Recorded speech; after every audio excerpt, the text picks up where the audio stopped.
The first time humanity met the alien empire of the Varillians, everyone expected war. Their ships arrived without warning, vast silver structures that appeared above Earth like silent moons. They blocked the stars and hovered in perfect stillness, their surfaces shimmering with strange patterns of light. For 3 days, they did nothing. On the 4th day, a message arrived. Every screen on Earth flickered to life.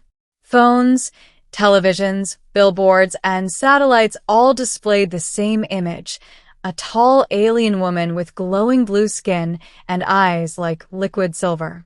"I am Queen Aerolith of the Varillian Empire," she said calmly. Her voice sounded musical, yet somehow every human understood it. "We have observed your world for centuries. Your species has grown faster than expected. People around the world held their breath.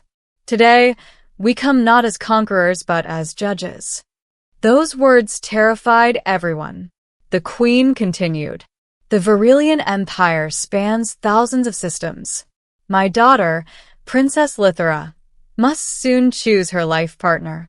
According to our ancient law, the one she chooses will stand beside her as ruler." Millions of people stared at their screens in confusion. "Our tradition requires that she observe many civilizations. She must choose the being she believes possesses the rarest quality in the universe." The Queen paused. Heart. Across Earth, scientists, politicians, and generals tried to understand what this meant. Then the Queen finished her announcement. "My daughter will visit your world." And the broadcast ended. The world exploded with speculation. Some thought it was a trick. Others believed Earth had become part of some strange alien game. Governments prepared elaborate receptions. Leaders practiced speeches. But none of them were prepared for what actually happened. Because the alien princess did not land in a palace. She landed in a small rural town. And unfortunately for me, she landed in my backyard. My name is Daniel Carter. I'm not a soldier. I'm not a scientist. I fix farm equipment. That night, I was working late in my garage when the sky lit up like daylight. At first, I thought it was lightning. Then the ground shook. I stepped outside and saw something descending through the clouds, a sleek black craft shaped like a curved blade. It landed right behind my barn. I stared at it in complete shock. "Yeah," I muttered to myself. "That's definitely not a helicopter." The craft opened silently. A ramp slid down. And then she appeared. The alien princess stepped into the moonlight. She was taller than any human woman, easily 7 feet. Her skin glowed faintly blue, like starlight reflected on water. Long silver hair flowed down her back, and her eyes shimmered with a strange luminous depth.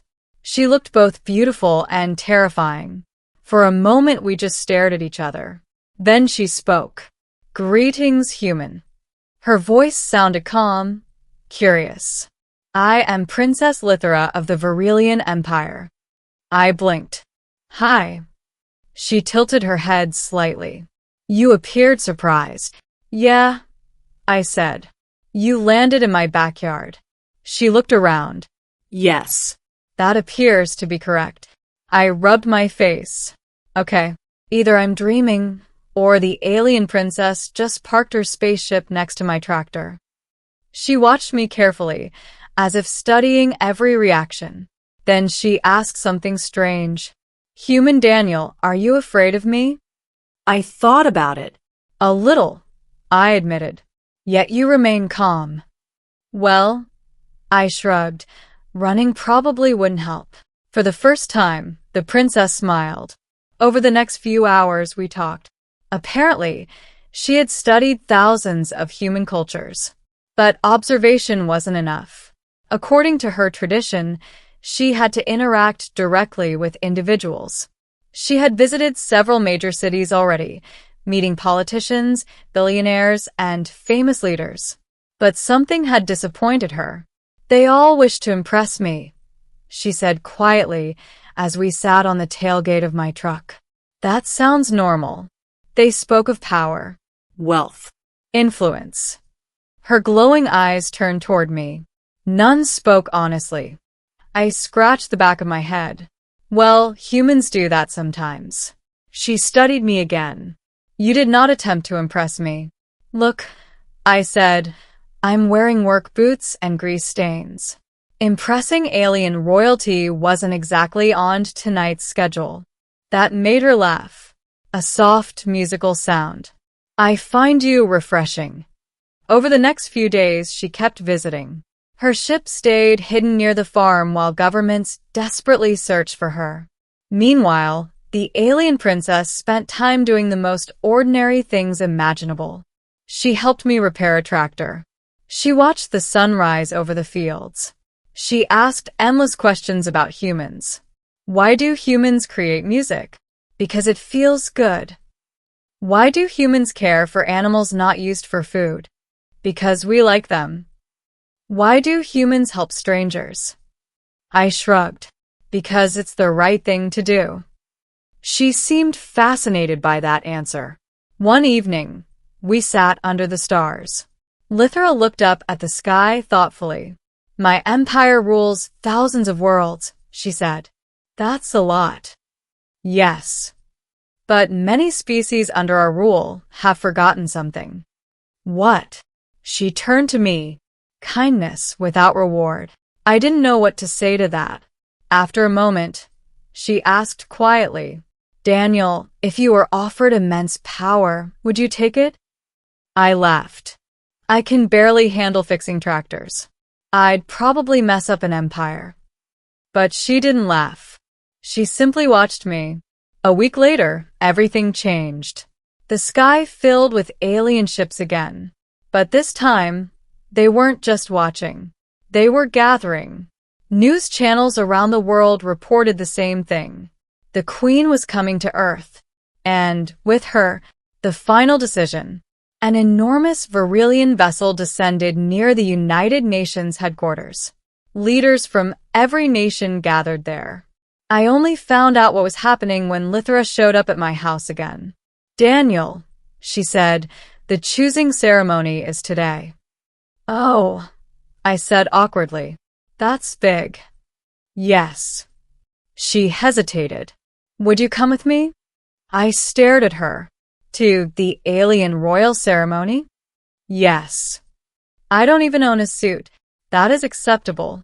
2 hours later, I was standing inside the largest alien ship ever seen. Thousands of humans filled the enormous chamber. World leaders, military commanders, scientists. Everyone looked tense. At the center stood Queen Aerolith herself, even more imposing than her daughter. When Lithra entered, the entire hall fell silent. The queen raised her hand. Daughter, she said. Have you made your choice? Yes, mother. Every camera on Earth focused on her. This decision will determine the future ruler of our empire, the queen said. You understand the responsibility. I do. The queen nodded. Then speak. Princess Lithra stepped forward. Her glowing eyes scanned the massive crowd. Politicians straightened their posture. Generals stood proudly. Billionaires smiled confidently. Then she spoke. I have observed humanity carefully. Her voice echoed through the hall. I expected to find leaders who sought power. Many people shifted uncomfortably. And I did. The princess paused. But power was never the quality our tradition seeks. The queen watched silently. Lithra continued. Our lore requires that I choose the being who demonstrates the rarest trait in existence. She took a breath. Heart. Then she turned and pointed directly at me. Daniel Carter. For a moment, no one moved. Then the entire hall erupted in stunned whispers. I stood frozen. Wait. Millions of viewers across Earth stared at their screens in disbelief. The queen looked at me carefully. You are the one my daughter has chosen? I swallowed. Apparently. She studied me for a long moment. You are not a leader. No. You possess no political power. Also no. You are not wealthy. I shook my head. Nope. The queen looked back at her daughter. Explain your reasoning. Lythra stepped forward. Daniel did not seek power from me. The chamber grew quiet. He did not try to impress me. Her voice softened. He treated me as a person. She turned toward the crowd. Across countless civilizations, beings pursue power, dominance, and prestige. Then she looked back at me, but he showed something rare. The queen raised an eyebrow. And what is that? Lythra answered simply. Kindness, without expectation. Silence filled the enormous chamber. Finally, the queen began to laugh. A deep, powerful sound. After centuries of tradition, she said, My daughter chooses a human mechanic. The room tensed, but then the queen smiled. Good. Everyone looked shocked. I feared she might choose another power-hungry ruler, the queen said. She stepped closer to me. Human Daniel Carter, do you accept this bond? My brain struggled to process everything. Alien empire, royal marriage, galactic responsibility. I looked at Lythra. She didn't look like a princess at that moment. She looked nervous, hopeful, like someone waiting for a real answer. So I said the only honest thing I could. I have absolutely no idea how to rule an alien empire. The queen nodded. That is why you may succeed. I sighed. Well, I guess someone has to learn. Lythra smiled brighter than the stars. And just like that, the human mechanic from a small farm became the future partner of an alien princess. The galaxy would never see it coming. But the Varillian Empire was about to discover something humanity had known all along. Sometimes the strongest leaders are the ones who never wanted power in the first place. And apparently, one of them lived in a barn. Rocket.